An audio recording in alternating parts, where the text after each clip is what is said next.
नमस्कार, आप देख रहे हैं नेक्सस स्पिरिचुअल और मैं हूँ आपके साथ प्रीति। सरस्वती का अर्थ होता है बहाव। ये बहाव केवल पानी का नहीं बल्कि विद्या और कला का भी है। यही वजह है कि इन्हें विद्या और कला की देवी भी कहा जाता है। सरस्वती के द्वारा विज्ञान, संगीत और कविताओं की रचना की गई। ऋग्वेद में सरस्वती को देवीय नदी की भी संज्ञा दी गई है। साथ ही इन्हें पवित्रता और उर्वरता की देवी कहा गया है। सरस्वती को अन्य नामों से भी पुकारा जाता है, जिसमें भागेश्वरी, सतरूपा, ब्राह्मी, पृथ्वीधर, बकदेवी, बिरज, शारदा आदि प्रमुख हैं। हिंदू धर्म से जुड़े पौराणिक इतिहास पर नजर डालें तो कई ऐसी कहानियां सुनने को मिल जाएंगी जिनसे अभी तक आम जन वाकिफ नहीं है।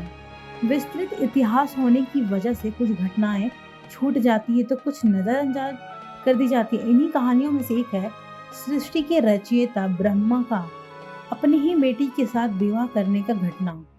यह बात तो हम सभी जानते हैं कि त्रिदेव के हाथों में ही इस सृष्टि की बागडोर समाहित है।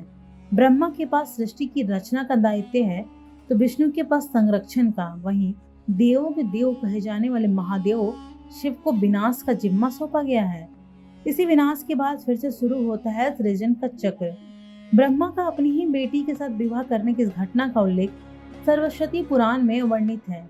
सरस्वती पुराण के अनुसार सृष्टि की रचना करते समय ब्रह्मा ने सीधे अपनी वीर्य से सरस्वती को जन्म दिया था। इसलिए ऐसा कहा जाता है कि सरस्वती की कोई मां नहीं, केवल पिता ब्रह्मा थे।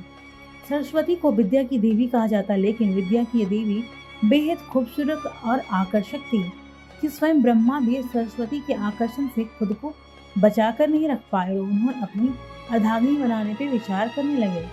सरस्वती ने अपने पिता की इस मनोभावना को भांपकर उनसे बचने के लिए चारों दिशाएं में छिपने का प्रयत्न किया, लेकिन उनका हर प्रयत्न बेकार साबित हुआ। इसलिए विवश होकर उन्हें अपने पिता के साथ विवाह करना पड़ा। ब्रह्मा और सरस्वती करीब 100 वर्षों तक एक जंगल में पति पत्नी तरह रहे। इन दोनों का एक पुत्र भी हुआ जिसका नाम था स्वयंभू मनु। इसके उलट मत्स्य पुराण के अनुसार ब्रह्मा के 5 सिर थे। कहा जाता है कि जब ब्रह्मा ने सृष्टि की रचना की तो वह उससे समस्त ब्रह्मांड में अकेले थे। ऐसे में उन्होंने अपने मुख से सरस्वती सानिध्य ब्राह्मणी को उत्पन्न किया। ब्रह्मा अपनी ही बनाई हुई रचना सरस्वती के प्रति आकर्षित होने लगे और लगातार उन पर दृष्टि डाले रखते थे। ब्रह्मा की दृष्टि से बचने के लिए सरस्वती ने चारों दिशाएं में छिपी, लेकिन बच नहीं पाई। इसलिए सरस्वती आकाश में जाकर छिप गई। लेकिन अपने 5वें सिर से ब्रह्मा ने उन्हें आकाश में भी खोज निकाला और उनसे सृष्टि की रचना में सहयोग करने का निवेदन किया।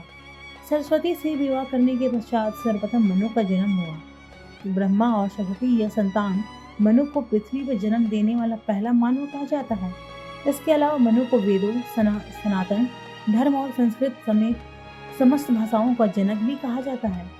प्रजापति ब्रह्म को अपनी ही पुत्री के प्रति आकर्षित होना और उसके साथ संभोग करना अन्य सभी देवताओं की नजरों में अपराध था। सभी ने मिलकर पापों का सर्वनाश करने के लिए शिव से आग्रह किया।